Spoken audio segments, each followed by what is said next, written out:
تنصروا الله ينصركم ويثبت أقدامكم.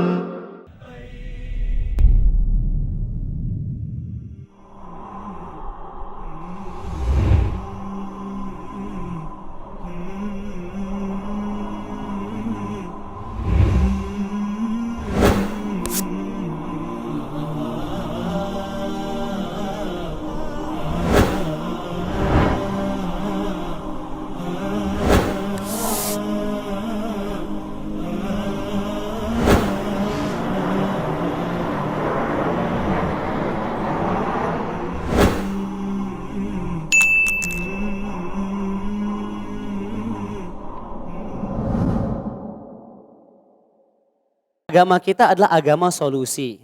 Yang asalnya haram, ketika darurat dapat berubah menjadi halal. Dan di sini ditebalkan tulisan kata darurat dan halalnya. Mohon penjelasan syariat. Tempat tinggal atau rumah yang layak adalah kebutuhan dasar sebuah keluarga atau rumah tangga. Seseorang dalam keadaan darurat ingin menunaikan kewajibannya memberi tempat tinggal atau rumah yang layak bagi anak dan istrinya. Apakah boleh meminjam uang dengan cara riba? Antum tahu mukadimah ya, tapi dari pertanyaan kita tahu jawaban yang diharapkan oleh penulis apa? Jawaban boleh, karena dari awal sudah digiring opininya kepada kata darurat. Nah sekarang yang ingin kita luruskan, apa definisi darurat? Terkadang kita keliru jamaah sekalian, kita tidak tahu beda gaya hidup dengan kebutuhan hidup. Kalau kita yang kita pahami dengan darurat, ana izin minta sedikit waktu antum, darurat itu kita pahami gaya hidup, itu tidak akan ada habisnya. Memang tempat tinggal merupakan kebutuhan, apakah harus yang standarnya sekian yang harus membuat kita melakukan pinjaman? Jawabannya tidak. Kenapa? Karena darurat ini justru akan membuat antum terjatuh ke dalam darurat-darurat yang lain setelahnya. Riba ini tidak ada akhirnya jamaah sekalian. Kalau kita berbicara tentang dalil, ya Nabi SAW berkata, ya ar-riba lahu sab'una baban. Di dalam riwayat yang lain 73.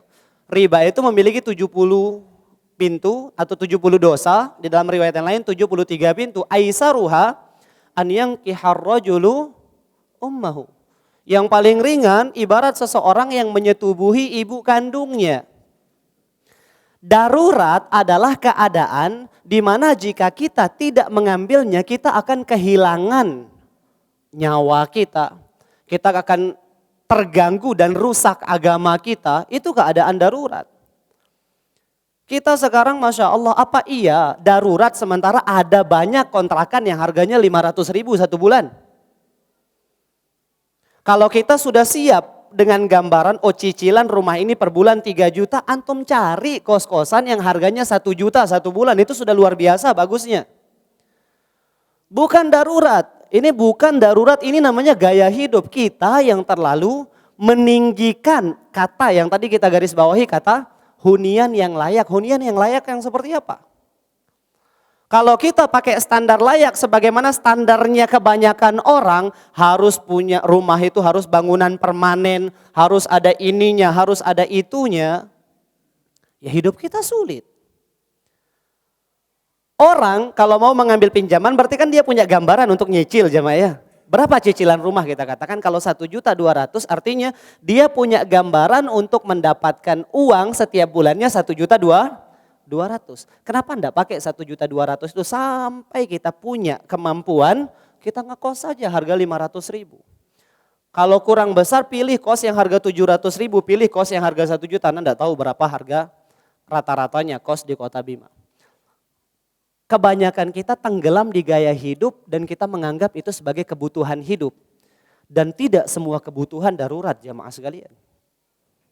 Apa yang akan hilang dari hidup antum kalau seandainya antum ngekos atau ngontrak? Ada? Apakah nyawa antum akan hilang? Apakah agama antum akan rusak? Apakah akal antum akan hilang? Kehormatan antum akan ternodai? Jawabannya tidak. Maka keadaan darurat apa yang kita bicarakan di sini? Karena darurat itu ada 5. Darurat menjaga agama, darurat menjaga nyawa, darurat menjaga kehormatan, darurat menjaga harta, darurat menjaga akal. Apa yang hilang kalau seandainya kita tidak punya rumah dengan sistem perbankan yang sekarang ada? Jawabannya tidak ada. Kita kalah gengsi, itu permasalahan terbesarnya. Kita terlalu menuruti omongan orang, itu menjadi permasalahan paling besar kita. Ini PR besar kita yang harus kita perbaiki.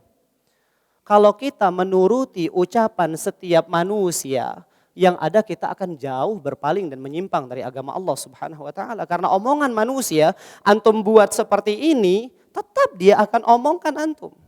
Menurut antum ini layak, akan ada orang yang menilai itu tidak layak. Dan ana ingin menutup, ya, ana izin pertanyaan yang satu ana tidak jawab karena keterbatasan waktu. Nabi SAW pernah bersabda, jamaah sekalian. Inna ruhal qudus nafasa fi raw'i. Ya, sesungguhnya Jibril telah meniupkan ke dalam hatiku, annahu lan tamuta nafsun hatta tastawfiya rizqaha wa ajalaha.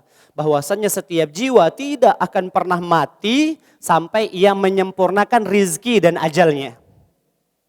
Fala yahmilannakum istibta'ur rizqi ala an tatlubuhu bima'siyatillah. Maka jangan sekali-kali keadaan di mana kalian menganggap rizki itu datangnya terlambat membuat kalian kemudian mencarinya dengan jalan yang Allah Subhanahu wa taala larang.